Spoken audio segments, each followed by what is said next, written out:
प्यारे दोस्तों, आज हम आपको एक ऐसा वाकया सुनाएंगे जिसे सुनकर आप खुश हो जाएंगे। दोस्तों, एक गरीब लड़के ने 70 साल की एक मालदार औरत से शादी कर ली, मगर 7 दिन बाद जब वो सुहागरात के लिए उस 70 साल की अपनी बीवी के पास पहुंचा तो वो उस औरत को देखकर चौंक गया, क्योंकि उस बूढ़ी औरत का अंदाज कुछ ऐसा ही था जो फुर्ती और बदन 18 साल की उम्र में भी नहीं पाया जाता। वो उसके अंदर था, लेकिन करण ने उसके साथ जो किया कोई सोच भी नहीं सकता था। दोस्तों, करण नाम का एक लड़का जिसके ऊपर घर की जिम्मेदारियां दिन पर दिन बढ़ती जा रही थीं। बाप की मौत के बाद सारा घर बोझ और जिम्मेदारी अचानक से करण के कंधों पर आ गई थी। उसकी बूढ़ी मां रेखा एक लाइलाज बीमारी से जूझ रही थी। उसके इलाज के लिए तमाम रुपए खर्च किए, जिससे उनकी जमा पूंजी सारी खत्म हो गई। 17 साल की छोटी बहन मनीषा अभी स्कूल में पढ़ती थी। उसकी पढ़ाई, किताबें, फीस सब कुछ बहुत भारी पड़ रहा था।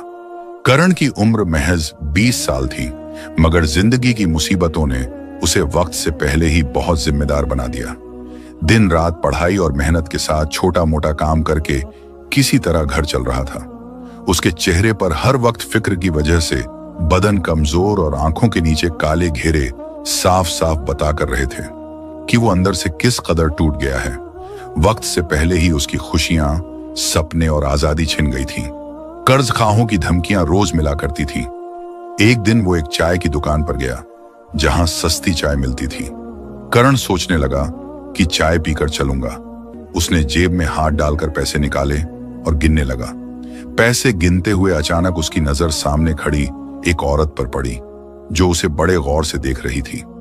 वो आंखों से जैसे कुछ कहना चाह रही हो। जिसका नाम बबीता कपूर था। बबीता कपूर कारोबारी दुनिया की जानी मानी हस्ती थी, जो व्यापार के मामले में मशहूर थी। जैसा उनका नाम ऐसा ही काम था। बहुत महंगी साड़ी और महंगे जेवर पहने हुए थे। बबीता कपूर करण से बोली, क्या तुम ही करण मेहता हो? करण ने हैरत से उसकी तरफ देखा और हां में सिर हिलाते हुए कहा, हाँ, मैं ही करण मेहता हूं। आवाज सुनकर ऐसा महसूस हो रहा था जैसे वो बहुत थका हुआ हो। बबीता कपूर उसकी तरफ गौर से देखती रही और फिर धीरे से कहा कि मैं जानती हूं कि इस वक्त तुम्हारी जिंदगी में क्या चल रहा है। तुम इस वक्त बहुत परेशान हो। करण ने हैरानी से कहा, मैं कुछ समझ नहीं। वो बोली, मेरा कहने का मतलब है कि तुम्हारी मां की बीमारी, बहन की पढ़ाई और कर्ज, इन सब बातों को लेकर परेशान हो तुम।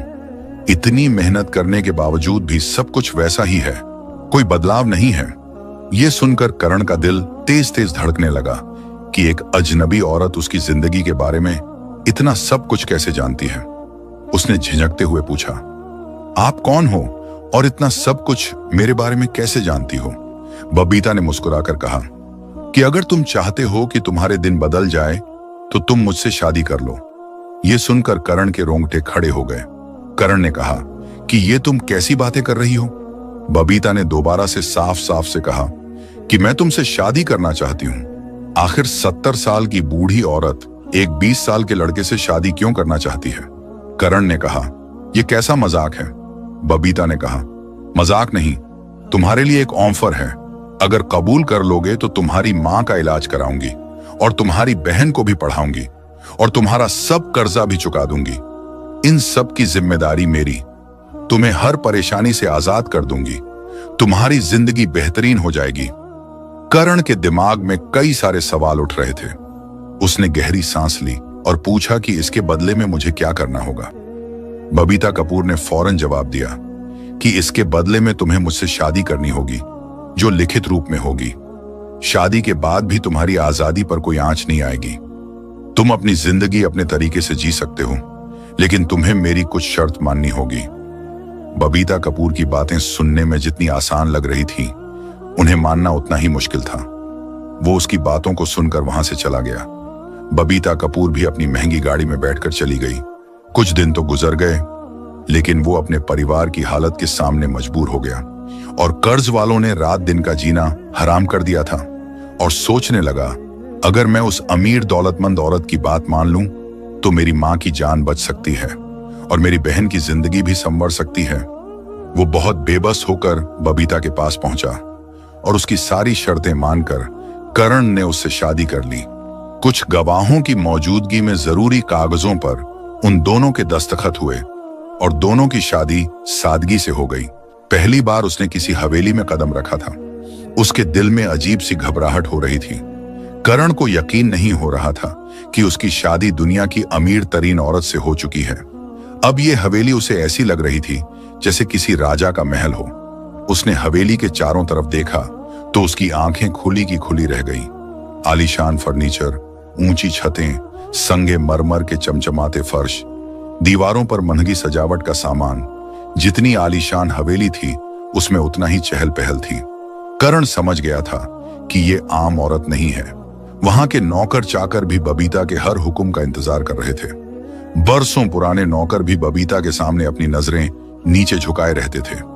बहुत सारी खूबसूरत लड़कियां उस महल में नौकरी करती थीं, लेकिन अगर करण उनसे कुछ पूछता तो थोड़ा सा जवाब देकर चुप हो जाते। कहीं नए बाबूजी को कोई बात बुरी ना लग जाए। ऐसा महसूस होता जैसे हवेली में बरसों से खुशियां खुशियां हों। रात के अंधेरे में ऐसा लगता हर वक्त लड़के लड़कियां करण के हुक्म का इंतजार करते थे, लेकिन फिर भी उसे न जाने अजीब सी घुटन हो रही थी। लेकिन जब वो मुड़कर देखता तो सन्नाटे के अलावा कुछ भी दिखाई न देता। दिन गुजरते गए। धीरे धीरे करण को हवेली का सबसे बड़े राज के बारे में पता चला। हवेली की दूसरे मंजिल पर एक बहुत बड़ा और भारी दरवाजा था जो हमेशा बंद रहता। उस दरवाजे पर एक बड़ा मजबूत ताला लगा हुआ था। उस दरवाजे की बहुत कड़ी निगरानी थी। करण सोचने लगा कि दरवाजे के पीछे क्या है, इसका राज क्या है। इतना बड़ा और भारी भरकम ताला लगाने के बावजूद भी निगरानी में है। करण के दिमाग में कई सारे सवाल उठ रहे थे। उसे शक होने लगा कि इतनी चमकती हुई हवेली के बीच इस अंधेरे कमरे में क्या है। करण और बबीता का रिश्ता शुरू से ही मोहब्बत वाला जरूर था, लेकिन करण अभी तक उसके साथ उसके कमरे में नहीं सोया था। बबीता चाहती थी कि करण मेरे कमरे में मेरे साथ सोए, लेकिन वो ये भी चाहती थी कि अपनी खुशी से मेरे पास आए ना कि कोई जबरदस्ती से। दोनों को एक दूसरे से लगाव नहीं था। बबीता तो करण आपको बहुत चाहती थी, लेकिन करण बबीता की तरफ देखना भी गवारा न करता था। बबीता कपूर ज्यादातर अपने काम में मशरूफ रहती। जब भी दोनों एक दूसरे से बात करते तो बात शुरू होते ही खत्म हो जाती। यानी बबीता तो उसका हालचाल पूछती, लेकिन कारण कुछ जरूरी बात हो तो करता, वरना चुप हो जाता। बबीता रोजाना करण के साथ ही टेबल पर बैठकर खाना खाती थी। किसी चीज के बारे में दोनों एक दूसरे से कुछ ना कहते और ना ही दोनों ने कभी एक दूसरे के परिवार वालों के बारे में जानने की कोशिश की। ऐसा लगता मानो दोनों की दुनिया अलग अलग हो। एक बार रात का वक्त था। हवेली में सन्नाटा पसरा हुआ था। करण अपने कमरे की तरफ मुड़ा, तभी अचानक उसकी नजर हवेली के एक दूसरे हिस्से पर पड़ी, जहां उसे रोशनी दिखाई दी। ये देखकर वो वहीं ठहर गया। उसने देखा कि ये रोशनी बबीता के रहने वाले कमरे से आ रही थी। ये कमरा हवेली के सबसे बीच वाले हिस्से में था। बबीता के अलावा किसी और को वहां जाने की इजाजत नहीं थी। बबीता तो करण को अपने कमरे में बुलाने के लिए बेकरार थी, लेकिन करण ने कभी भी उस कमरे में जाने की कोशिश नहीं की। वो अपने आप को जबरदस्ती रोक लिया करता था। लेकिन एक कमरा और था जिसके ऊपर मजबूत ताला लगा हुआ था। वो उसमें जाने की कोशिश करता, लेकिन कोई ना कोई रोक लेता था और कहता, बाबूजी उस कमरे में जाना माना है। करण हैरानी से पूछता, ऐसा क्यों? लेकिन पलटकर कोई जवाब ना मिलता। एक दिन रात को उसने धीरे धीरे कमरे की तरफ कदम बढ़ाए।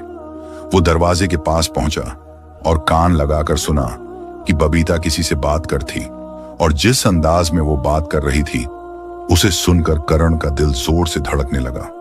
वो समझ नहीं पा रहा था कि ऐसा क्या राज है जो बबीता की जिंदगी से जुड़ा हुआ है, लेकिन अब उसे यकीन हो गया था कि बहुत कुछ ऐसा है जो उससे छुपाया गया। उसके दिमाग में कई सारे सवाल थे कि आखिर ऐसी क्या बात है कि बबीता ने सबसे छुपा कर रखी। क्यों वो किसी को इस कमरे में नहीं आने देती? वो खामोशी से दरवाजे पर खड़ा रहा। करण अपनी दिल की धड़कनों को थामने की कोशिश कर रहा था। उसके दिल में अजीबोगरीब ख्यालात आने लगे कि जिस शादी को उसने समझौता समझकर अपनाया, उसके पीछे कोई बड़ी साजिश तो नहीं, या फिर कोई राज है। उसने इस हवेली के हर राज से पर्दा उठाने की ठान ली।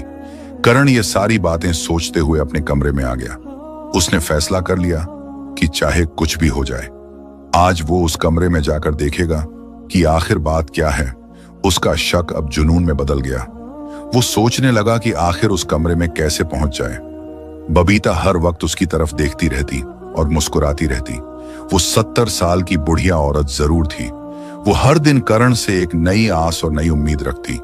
अब वो सोचने लगा, इस औरत से बात करनी चाहिए, वही मुझे इस कमरे के राज से वाकिफ करा सकती है। हवेली के सुनसान अंधेरे में सिर्फ और सिर्फ घड़ी की टिक टिक की आवाज आ रही थी। रात के तीसरे पहर में कर्ण उस कमरे में जाने के लिए तैयार हो गया। उसने बबीता की एक खास नौकरानी, जो 19 साल की एक बहुत ही खूबसूरत लड़की थी जिसका नाम मीरा था। कर्ण ने मीरा से बात की और उससे गुजारिश की कि मुझे अपनी बीवी बबीता से मिलना है। मीरा इजाजत लेने बबीता के पास गई। मीरा के अलावा कोई बबीता के पास नहीं जा सकता था। जैसे ही मीरा ने बबीता को करण की ख्वाहिश जाहिर की, बबीता खिल उठी और उसने मीरा के हाथ चूमे और कहा, जल्दी से भेज दो। मीरा ने करण को जाने की इजाजत दे दी। करण एक 22 साल का खूबसूरत हट्टा कट्टा नौजवान था। उसने जाकर बबीता के दरवाजे की घंटी बजाई। बबीता ने दरवाजा खोला और दिल खोलकर उसका स्वागत किया। करण भी सोच रहा था, जब तक इसे खुश नहीं करूंगा, अपना नहीं बनाऊंगा, तब तक राज जाहिर कैसे होगा। कमरा गुलाबों की खुशबू से महक रहा था। बबीता खड़ी थी, चेहरे पर चमक, आंखों में मोहब्बत। करण जैसे ही कमरे में दाखिल हुआ, उसका दिल धड़कने लगा। करण धीरे से हैरानी में बोला, बबीता जी, आप तो 18 साल की सी लग रही हो, ये कैसे हो सकता है? बबीता मुस्कुराई। एक चमक उसके चेहरे पर थी। वो धीरे धीरे करण के पास आई और बोली, प्यार में उम्र नहीं होती करण जी। औरत जब सच्चा प्यार करती है तो उसकी रूह जवान हो जाती है। मैंने तुम्हें सिर्फ अपने माल दौलत और हवेली का वारिस नहीं बनाया, दिल का भी मालिक बनाया है। कमरा पूरी तरह मोहब्बत की नमी से भीग चुका था। करण बिस्तर के पास बैठा था और बबीता उसके पास आकर धीरे से बैठ जाती है। दोनों के बीच एक चुप्पी है, मगर वो चुप्पी बोझिल नहीं, मीठी है। बबीता कहती है, कभी सोचा नहीं था कि मेरी जिंदगी की इस उम्र में कोई मेरी आंखों में इस तरह देखेगा जैसे तुम देख रहे हो। करण भी धीरे से बोला, कभी सोचा नहीं था कि आपकी आंखों में इतनी गहराई होगी कि मैं अपने सारे सवाल भूल जाऊंगा। बबीता जी, आज मैं तुम्हारा हूं, सिर्फ तुम्हारा। बबीता की आंखों में हल्का सा पानी और होंठों पर प्यार बोली, मैंने बहुत कुछ खोया है इस मोहब्बत के इंतजार में। जवानी चली गई, रिश्ते भी, पर दिल आज भी धड़कता है। करण उसका हाथ थाम लेता है।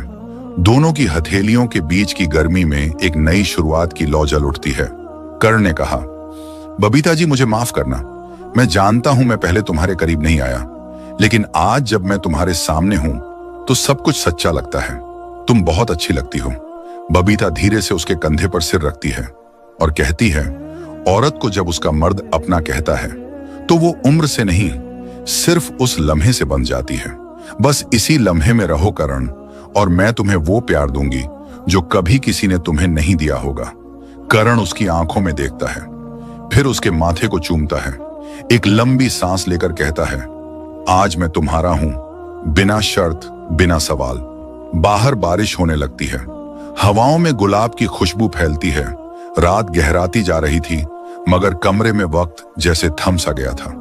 हल्की लाइट की लौ अब धीमे धीमे डगमगा रही थी, लेकिन करण और बबीता की नजरों में अब एक गहराई थी, भरोसे की, मोहब्बत की। करण ने बबीता का हाथ अपने सीने पर रखा और कहा, सुनो, ये धड़कन अब तुम्हारी है। जब तक ये चलेगी मैं तुम्हारा रहूंगा।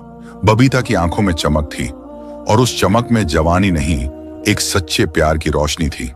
वो करीब आई, उसके सीने पर माथा सर रखकर बोली, मैंने अपने जीते जी बस 2 बार जी भर के सांस ली है। एक जब तुमने मुझे अपनी बीवी कहकर पुकारा, और अब जब तुमने मुझे अपना कहा। करण ने उसके बालों को धीरे धीरे सहलाया, जैसे उसकी हर झुकी लट में मोहब्बत की कसम दे रहा हो। बबीता के होंठ कांपे, मगर बात सिर्फ एक निकली, आज मेरी ख्वाहिश पूरी हो गई। आज मेरे दिल के हर खाली कोने में तुम बस गए हो। करण मुस्कुराया। उसकी आंखों में वो मासूमियत थी जो सिर्फ पहली मोहब्बत में होती है। वो बबीता के इतने करीब हो गया कि सांसें भी अलग न लगें। फिर फुसफुसाकर करण ने कहा, अब मेरी जिंदगी के हर दिन का मतलब सिर्फ तुम हो। मैं तुम्हारे बिना बिल्कुल अधूरा था, ये आज समझ में आया है। उस रात दोनों ने कोई वादा नहीं किया, कोई कस्में नहीं खाई, क्योंकि उनकी खामोश नजरों ने सब कुछ कह दिया था। कमरा अब सिर्फ एक जगह नहीं था, वो अब उनकी मोहब्बत की दास्तान बन चुका था।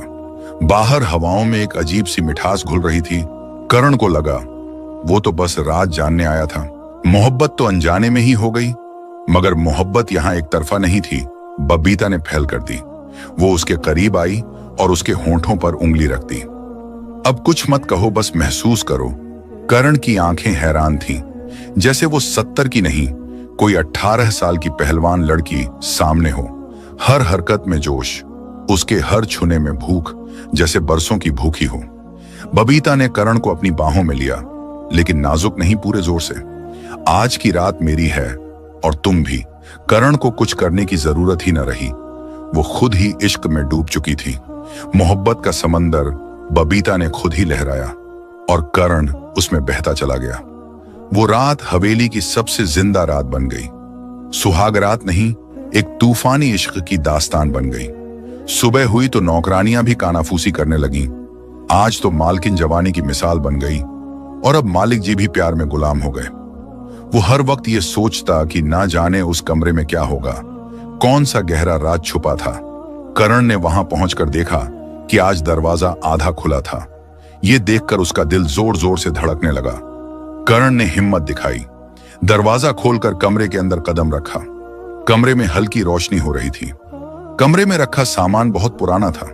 कमरे के दूसरी तरफ एक बहुत बड़ी लकड़ी की अलमारी थी, जिसमें कई सारी फाइल रखी थी, जिसे देखकर वो हैरान हो गया। उसी दौरान उसका ध्यान उसी के बगल में रखी मेज पर गया। वो धीरे से उसके पास गया। उसकी नजर एक मोटे लिफाफे पर पड़ी, जिसके किनारे पीले पड़ चुके थे। ऐसा लग रहा था जैसे उसे बार बार छुआ हो। उसने लिफाफा उठाकर खोला। उसमें से एक फोटो निकला, जिसमें करण के पिता सुरेश मेहता बबीता के साथ खड़े थे। सुरेश मेहता के चेहरे पर हल्की सी मुस्कुराहट थी। करण का सिर चकरा गया। तभी उसे पीछे से किसी ने आवाज दी कि आखिरकार तुमने सब कुछ देख ही लिया। आवाज सुनकर करण सुन रह गया। उसने पीछे पलटकर देखा तो बबीता खड़ी थी।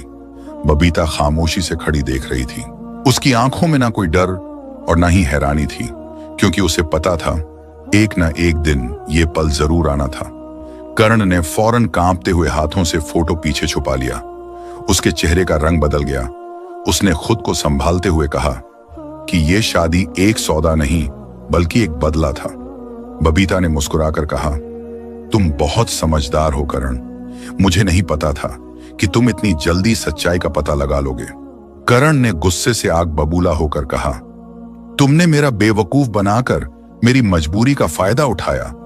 मेरे बाबा से बदला लेने के लिए तुमने मेरा इस्तेमाल किया। उसकी आंखों में दर्द साफ दिखाई दे रहा था। बबीता ने करण को बताया, अब जब सब कुछ जान ही चुके हो तो सुनो करण, मैं तुम्हारे पापा से मोहब्बत करती थी। वो मेरी पहली और आखिरी चाहत थे। मैं 25 साल की थी जब मेरे पति इस दुनिया से चल बसे। मैं जवान थी, अकेली थी और तुम्हारे पापा ने मुझे सहारा दिया। लेकिन मुझसे गलती हुई। मैं उसे मोहब्बत समझती रही, मगर हमेशा मुझे सिर्फ एक कागज की तरह इस्तेमाल किया। करण की आंखें फटी की फटी रह गईं। बबीता ने कड़वाहट से कहा, जब मैंने शादी की बात की, उन्होंने मुंह मोड़ लिया। उस दिन मैंने कसम खा ली थी कि अगर वो नहीं तो उनका खून ही सही। मैंने तुम्हें बचपन में देखा और फैसला कर लिया था। बबीता भर्राई हुई आवाज में करण से कहती है, हाँ करण, मैंने तुमसे शादी सिर्फ बदले के लिए की थी। तुम्हारे पापा ने जो मेरे साथ किया, उसकी आग मैं सालों से सीने में लिए जी रही थी। और जब तुम सामने आए तो मैंने तुम्हें उसी आग में झोंकने का फैसला कर लिया। तुमसे साइन करवाए ताकि तुम कभी मुझे छोड़ ना सको, ताकि तुम भी वही दर्द झेलो जो मैंने झेला। थोड़ा रुकती है, फिर धीमे से मुस्कुराकर बोलती है, लेकिन करण, तुमने मुझे धोखा नहीं दिया, इसलिए मैंने अपना सब कुछ तुम्हें सौंप दिया। तुमने तो वो कर दिखाया जो तुम्हारे पापा कभी नहीं कर सके। तुमने मेरी इज्जत की, मेरे दिल को समझा और तुम्हारी इंसानियत के आगे मेरा बदला हार गया। मैं तुम्हारी मोहब्बत में पिघल गई। करण, अब तो मैं तुम्हारी गुलाम बन गई हूं और तुम्हें दिल से चाहने लगी हूं। उसकी आंखों में आंसू आ गए। मुझे माफ कर दो करण। करण गुस्से में था मगर मजबूर भी। बबीता की आंखों से आंसू गिर रहे थे। उसका चेहरा शर्म, पछतावे और प्यार से भीगा हुआ था। करण कुछ पल चुप रहा। उसकी आंखों में बबीता के लिए गुस्से की जगह अब नम मोहब्बत थी। करण धीरे से कांपती आवाज में कहता है, तुमने मुझे कैद करना चाहा था लेकिन खुद ही मेरे प्यार की कैद में आ गई। बबीता, तुम्हारा बदला, तुम्हारी नफरत सब हार गई, लेकिन आज जो तुम्हारी आंखों में है वो मोहब्बत है। करण आगे बढ़ा, बबीता की कांपती हुई कलाई थामी और उसे अपने सीने से लगा लिया। करण फुसफुसाकर बोला, मैं माफ करता हूं तुम्हें क्योंकि तुम्हारा दिल अब साफ है और मैंने उसे पा लिया। बबीता सिसक उठी, करण के सीने से लगकर बस इतना बोली, अब अगर मौत भी आ जाए तो अफसोस नहीं, तेरा प्यार पा लिया। करण, तुझे मैंने पा लिया। वो उस हवेली में एक राजा की तरह रहने लगा। एक दिन बबीता बहुत बीमार पड़ी और कुछ ही हफ्तों में हमेशा के लिए चली गई। करण ने उसके अंतिम संस्कार के वक्त बस इतना कहा, मैं तुम्हें माफ करता हूं, तुम भी मुझे माफ कर देना बबीता। कहानी यहीं खत्म नहीं हुई। बबीता की नौकरानी 19 साल की मीरा, जो चुपचाप करण की सेवा करती थी, हर मोड़ पर उसके साथ थी, अब उसके करीब आने लगी। धीरे धीरे दोनों का रिश्ता परछाइयों से निकलकर रोशनी में आ गया। करण ने मीरा से शादी की और अब हवेली उसकी थी, मगर अकेली नहीं। उसकी माँ और बहन अब उसी महल में थीं, जहां कभी बबीता का अधूरा इश्क गूंजता था। अब वहां मीरा की मुस्कान और करण की सुकून भरी जिंदगी बस चुकी थी। दोस्तों, ये थी आज की वीडियो। पसंद आई हो तो लाइक करें, चैनल को सब्सक्राइब करें और बेल आइकन का बटन भी दबाएं। शुक्रिया।